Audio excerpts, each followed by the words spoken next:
Shalom jemaat yang dikasihi Tuhan. Selamat bergabung di dalam ibadah online GKPB Anugerah MDC Tangerang.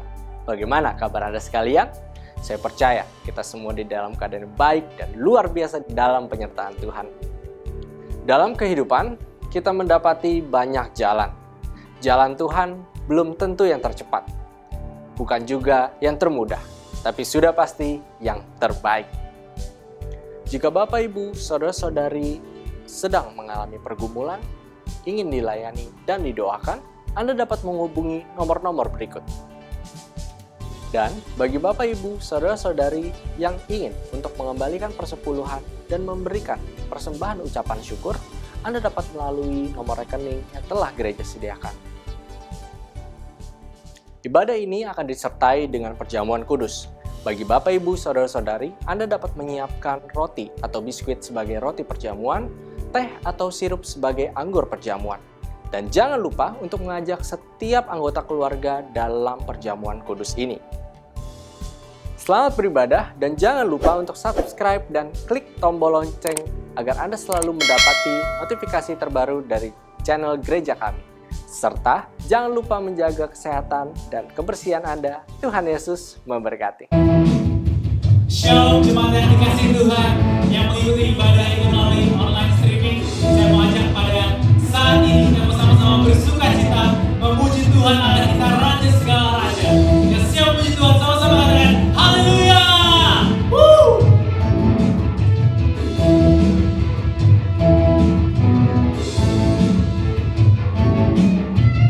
Terpujilah nama-Mu Tuhan. Ajak dan penuh keagungan.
Shalom, salam sejahtera kepada Bapak, Ibu, Saudara-saudari sekalian.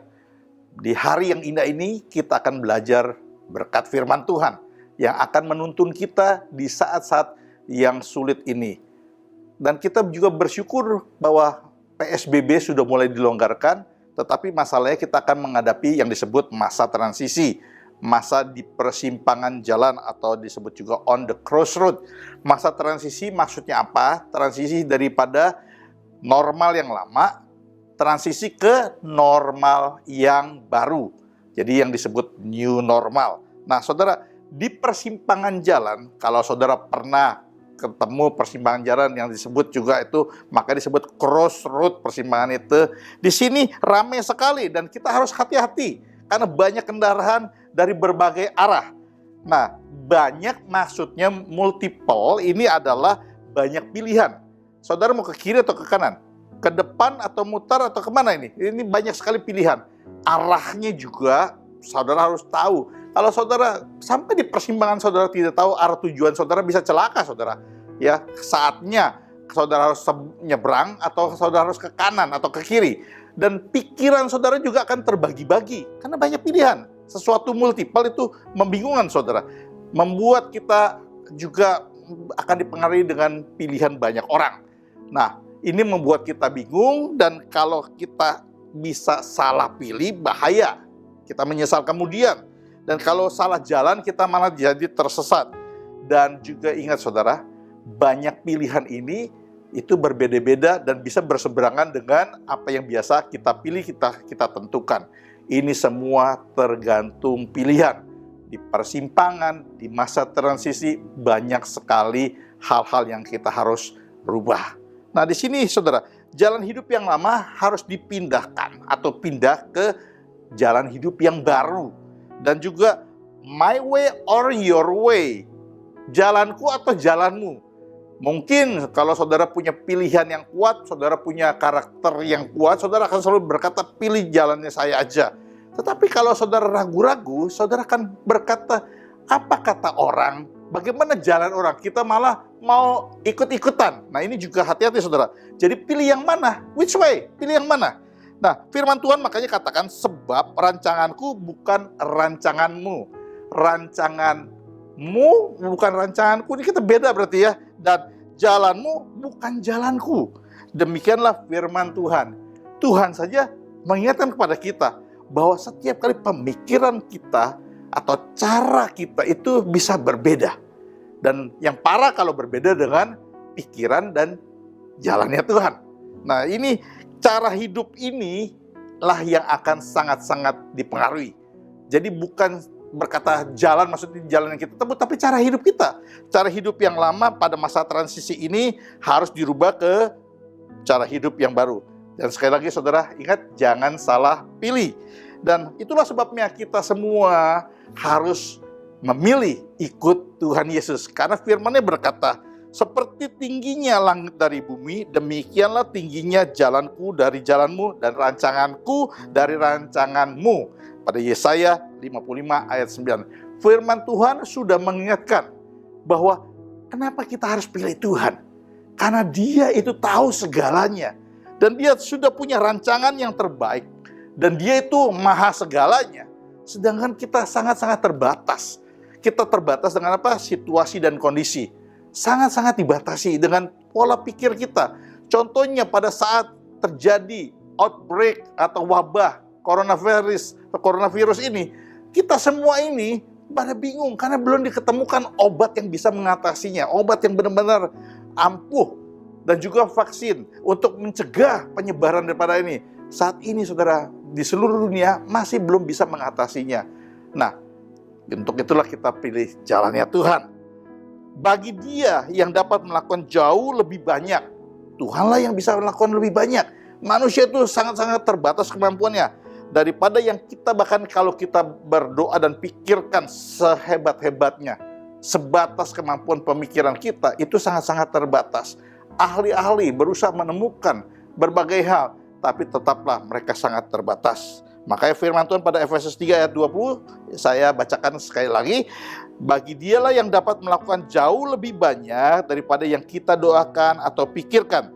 seperti yang nyata dari kuasa yang bekerja di dalam hidup kita.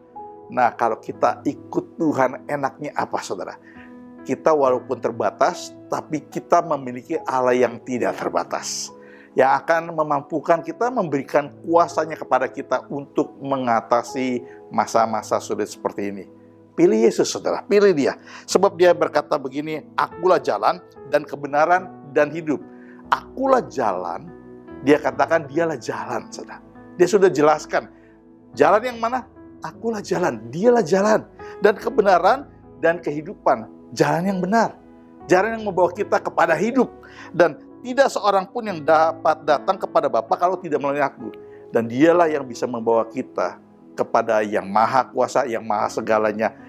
Dan Dialah yang memampukan kita hidup di masa transisi ini, melewati masa normal yang lama, memasuki masa normal yang baru.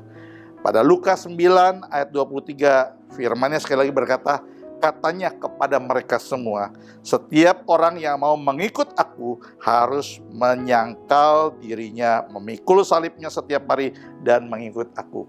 Ikut Dia, saudara, kita dikatakan harus sangkal diri dan pikul salib. Sangkal diri apa, saudara? Artinya segala hal yang kita merasa kita hebat, segala hal yang membuat kita merasa, aku mampu, kita sombong, saudara. Pada masa sulit seperti sekarang, sudah terbukti bahwa tidak ada manusia di dunia ini yang mampu mengatasi berbagai kesulitan dalam hidup mereka. Ya saudara, datang kepada Dia. Dan dikatakan, sudah sangkal diri, kita harus pikul salib segala beban, saudara. Apapun bebannya, kalau saudara serahkan pada Dia, memampukan saudara memikul beban hidup saudara. Untuk itu saya undang saudara, kita berdoa di masa transisi dari normal yang lama ke normal yang baru. Kita diberikan kekuatan, kita diberikan jalan, kita diberikan pilihan yang benar. Mari kita satu hati kita berdoa. Tuhan Yesus, pada pagi hari ini kami datang kepada Engkau. Kami tahu di masa transisi begitu banyak pilihan, begitu banyak pemikiran, dan bahkan begitu banyak tekanan dalam hidup kami. Tetapi kalau kami memilih Engkau, Engkau adalah jalan, dan Engkau adalah kebenaran, dan Engkau yang membawa kami kepada hidup. Untuk itu kami menerima Engkau sebagai Tuhan dalam hidup kami, sebagai Juru Selamat yang memampukan kami melewati masa sulit ini. Sehingga bersama dengan Engkau, kami kuat dan kami bisa menang, menghadapi normal yang baru. Tuhan Yesus, masuklah dalam hidup kami selama-lamanya. Terima kasih Tuhan Yesus. Amin. Hari ini kita akan mengadakan perjamuan kudus. Marilah saudara ajak keluarga dan juga orang-orang sekitar saudara yang bisa bergabung. Dan firman Tuhan berkata, kenapa perjamuan kudus itu penting? Untuk mengingat akan karyanya, akan karya penebusannya yang memampukan membuat kita bisa hidup baru di era new normal ini. Dan mari saudara ajak mereka semua berkumpul, siapkan roti dan siapkan juga anggur untuk perjamuan. Dan firman Tuhan katakan, saudara, ya saudara bagikan dulu roti, saudara, ya. Firman Tuhan katakan, sebab apa yang telah kuteruskan kepadamu telah aku terima dari Tuhan, yaitu bahwa Tuhan Yesus pada malam waktu Ia diserahkan, Ia mengambil roti, sesudah itu Ia mengucap syukur atasnya. Mari saudara kita mengucap syukur dan memecahkannya dan berkata, inilah tubuhku yang diserahkan bagi kamu, perbuatlah ini menjadi peringatan akan aku. Kita sambut tubuh Kristus dalam nama Yesus.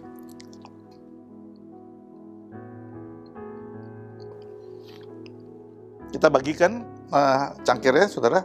Ya. Dikatakan bahwa firman Tuhan, Ia mengambil cawan itu dan dikatakan, inilah cawan perjanjian baru yang dimeteraikan oleh darahku. Perbuatlah ini setiap kali kamu minumnya menjadi peringatan akan aku. Kita sambut darah Kristus yang menebus dosa kita dan juga menyembuhkan segala sakitnya kita. Mari kita berdoa, saudara. Kami bersyukur buat pengorbanan-Mu di atas kayu salib yang kami peringati. Tanda bahwa Engkau sangat mengasihi kami. Dan kami percaya dimanapun yang berdoa, yang mengambil waktu untuk perjamuan kudus, yang sedang lemah, dikuatkan, yang sedang sakit dipulihkan dan disembuhkan, dan menerima segala berkat-berkat janji Tuhan dalam kehidupannya. Tuhan Yesus memberkati keluarga kita, sehingga keluarga kita menjadi harmonis, keluarga kita boleh menjadi terang, menjadi saksi di tengah-tengah lingkungan di mana kita berada. Dan Tuhan memberkati, membuka segala pintu-pintu berkat bagi saudara yang bekerja, dan juga untuk yang sedang kuliah atau sekolah. Tuhan memberikan kemampuan untuk belajar dengan sebaik-baiknya. Dalam nama Tuhan Yesus Kristus, diberkatilah Anda semua. Haleluya. Amin. Jika Bapak, Ibu, Saudara-saudari sedang mengalami pergumulan, ingin dilayani dan didoakan, Anda dapat menghubungi nomor-nomor berikut. Dan bagi Bapak, Ibu, Saudara-saudari yang ingin untuk mengembalikan persepuluhan dan memberikan persembahan ucapan syukur, Anda dapat melalui nomor rekening yang telah gereja sediakan. Terima kasih telah mengikuti ibadah online ini. Sampai jumpa di ibadah online berikutnya. Tuhan Yesus memberkati. Have a nice day.